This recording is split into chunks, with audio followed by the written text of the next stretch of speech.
Hey, let's talk about how to enjoy Tokyo in the early morning.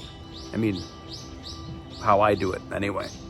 I'm sitting in the park and trying to figure something out, and it's not going very well, so I thought I would browse Reddit for a moment.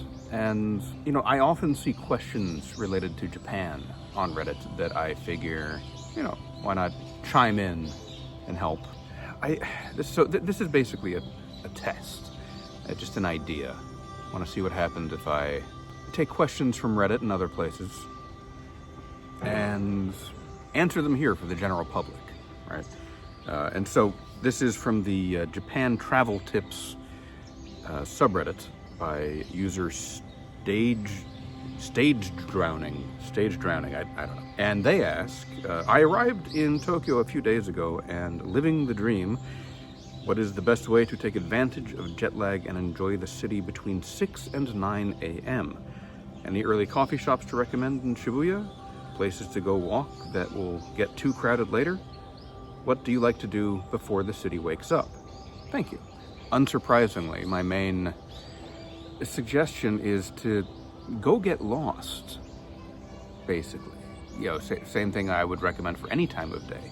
But one thing that's really nice, especially given how intense Tokyo can be, is in the morning time, it's really wonderful to enjoy the relative peace and quiet.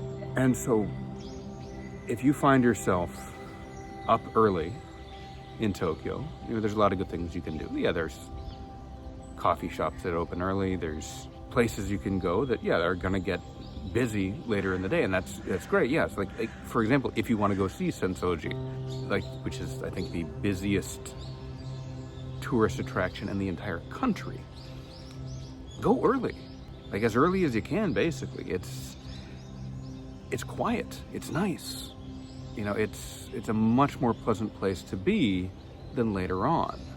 But another thing is just enjoying the quiet more generally. I recommend you just go for a wander, find a park. One way you can find a park without knowing where one is look for mature trees poking up over the tops of buildings. When you see mature trees, there's basically 4 things it's probably going to be. One of them, Buddhist temples. Second, Shinto shrines. Third, parks. And fourth, the rare family estate, or the private garden of a museum or something like that, where it's just oh wow, this is beautiful and amazing, but it's not exactly open to the public. But anyway, find a park or just anywhere that seems pleasant to sit. There's a shortage of benches in Tokyo, but they do exist. But then, you find a place to sit and hang out, and even when it's quiet, it's never silent. And especially when it's quiet, I find it very interesting to just, close your eyes and just listen attentively and to see how many different things that you can notice about what's going on around you. It's really nice because not only is it surprisingly rewarding to just kind of lean in to our senses, which, our brains do a really good job of filtering for us. We have way more information coming in through our senses than we are aware of all the time. But if we actually sit and pay attention, there's so much more that we can hear than we would normally notice. And that's nice. It's just enjoyable. But it can also lead to activating your curiosity. I'm sitting in the park right now, and I can hear various different bird calls around. And some of them I know, some of them I don't. The ones that I don't know, well, that's something interesting to investigate. I wonder if I can figure out what that bird is. I'm looking over here, and I know there's a tree kind of about 10 meters that way, and there are birds singing in it.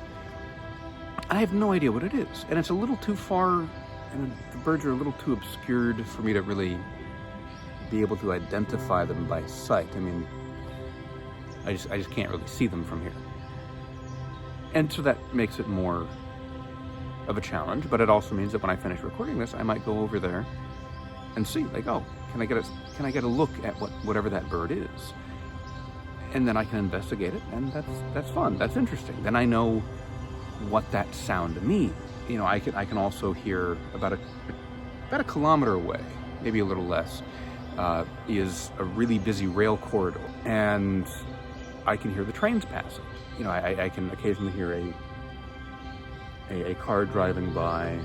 I can occasionally hear a neighborhood cat yowling somewhere. It's the wrong time, but at different times when I'm sitting in this park, I can hear the drum being beaten at the shrine that's just in that direction.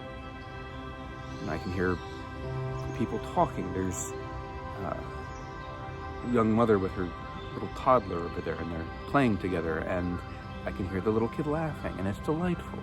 And the longer and more closely you pay attention, the more you can hear.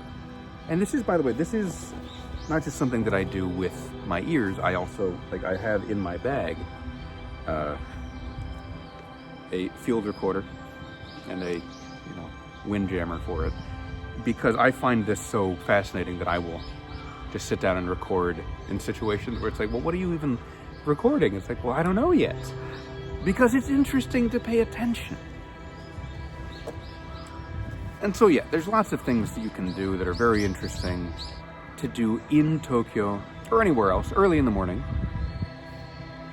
But one of them that is, admittedly a hard sell is to just go somewhere and have a quiet sit and just see what you notice when you tune into your senses. And here I've focused on hearing, but it applies to pretty much anything. And, it's free, it's easy, and it's rewarding, I think. And it's also just something that people tend not to do.